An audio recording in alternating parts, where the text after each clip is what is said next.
দর্শক 24 ভয়েসের পক্ষ থেকে স্বাগত জানাচ্ছি। আমি আব্দুর রহমান হীরা এবং এই মুহূর্তে অবস্থান করছি আমরা বিয়ানীবাজার উপজেলার তিলপাড়া ইউনিয়নের গাংকুল গ্রামে। আপনারা আমার স্ক্রিনে দেখছেন আসাম প্যাটার্ন গড়। এখানে পাশাপাশি রয়েছে 3টি গড় আসাম প্যাটার্ন। এই আসাম প্যাটার্ন গড়ের বয়স কত আমরা বিস্তারিত জানার চেষ্টা করব এবং এই বাড়িটি হচ্ছে প্রয়াত আব্দুল শহীদ সাহেবের বাড়ি। তিনি এই বাড়ি এবং এই গড় তিনি নির্মাণ করেন। পাশাপাশি 3টি গড় রয়েছে এখানে। আমরা এই 3টি গড়ের বিস্তারিত জানার চেষ্টা করব, আপনারা আমাদের সাথে থাকুন। 3টি আসাম প্যাটার্ন গড় পাশাপাশি রয়েছে এবং অসাধারণ কারুকাজ করা, প্রতিটি গড়ে কারুকাজ অসাধারণ, দৃষ্টিনন্দন 3টি গড় এখানে রয়েছে। আর এই 3টি গড় যিনি নির্মাণ করে গিয়েছেন তিনি প্রয়াত আব্দুল শহীদ সাহেব এই গড় 3টি নির্মাণ করেন।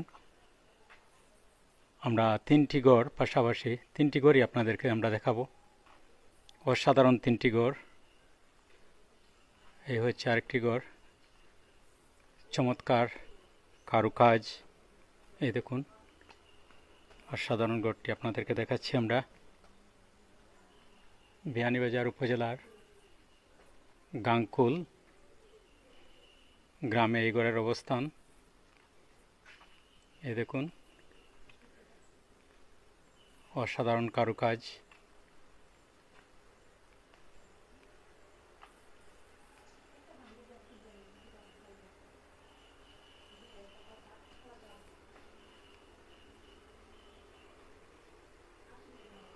পাশাপাশি 3টি গড়, 3টি খালার, 3টি গড়ের 3টি গড়ই আপনাদেরকে আমরা দেখাচ্ছি।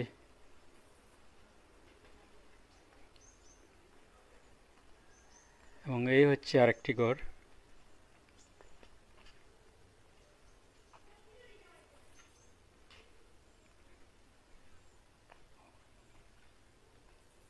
দর্শক, আমরা সিলেটের ইতিহাস ঐতিহ্য নিয়ে কাজ শুরু করেছি, ধারাবাহিকভাবে কাজ করে যাচ্ছি। আমরা যে কোনো স্থাপনা নিয়ে কাজ করছি, পুরাতন স্থাপনা।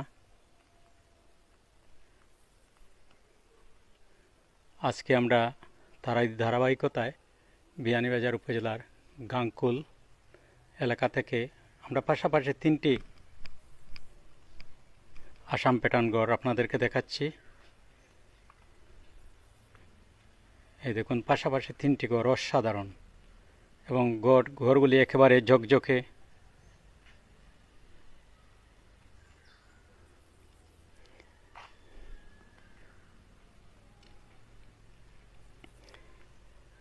আগেকার মানুষ কত রুচিশীল মানুষ ছিলেন।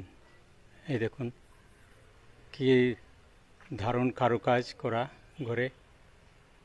এটি হচ্ছে ঠিক মধ্যখানের ঘরটি, দুই পাশে 2টি ঘর রয়েছে আরও।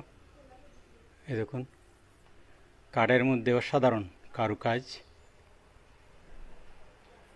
দৃষ্টিনন্দন 3টি ঘর। এই দেখুন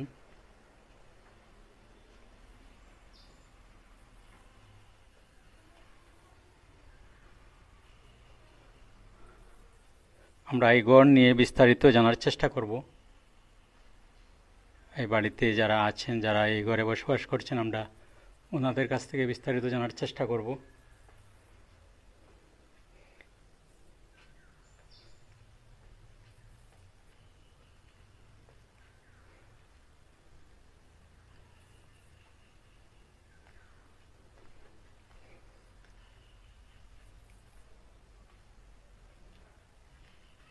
এখন আমরা এই গড় নিয়ে বিস্তারিত জানার চেষ্টা করব, আপনারা আমাদের সাথে থাকুন। বাড়িটির দৃশ্য দেখাচ্ছি আপনাদের। অনেক পুরনো একটি বাড়ি।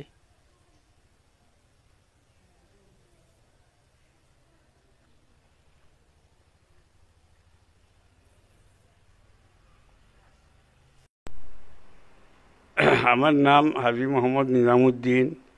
আমার গ্রাম হইল গাংকুল, ইউনিয়ন হইল তিলহরা। আমরা এখানে যে গড়গুলা বানানি হয়েছে, এই গড়গুলো আমার আব্বাই খুব শখ করিয়া 3টা গড় আমরা 3জন ছেলে লাগে করছি। তাই বলিয়া এই গড়গুলা বর্তমানে আমার বাপ দুনিয়ায় নাই, কিন্তু এই গড়গুলারে সুন্দর করে রাখার জন্য তিনি উপদেশ দিয়ে গিয়েছেন যে রং করবা এই করবা এই করবা। এই গড়গুলা বানাইছি আসামের ডিজাইনে, কিন্তু এই গরু রতন করবা অনুমান আমাদের গড়ের বয়স বর্তমানে 100 কাছাকাছি হইতে পারে। আমরা কিছু ছোট ছিলাম, সম্পূর্ণ মনে রয়েছে না, কিন্তু গড়ের বয়সে গিয়া হয়। আর আমার আব্বাই আমরা ওই কথা কইছেন এই গড়গুলা কতদিন থাকবো এবং এই গরুগুলা যেগুলা নষ্ট না হয় তুমি তাই যত্ন করিয়া রং টং দিয়ে রাখিও। আর তোমার সামনে পরবর্তী তোমার সামনে বাইচাইন্সরেও খুঁজো, তারাও যেন ওলা সুন্দর করে রাখে। এখনও আমরা এই গরুগুলারে আমরা খুব সুন্দরভাবে রাখি।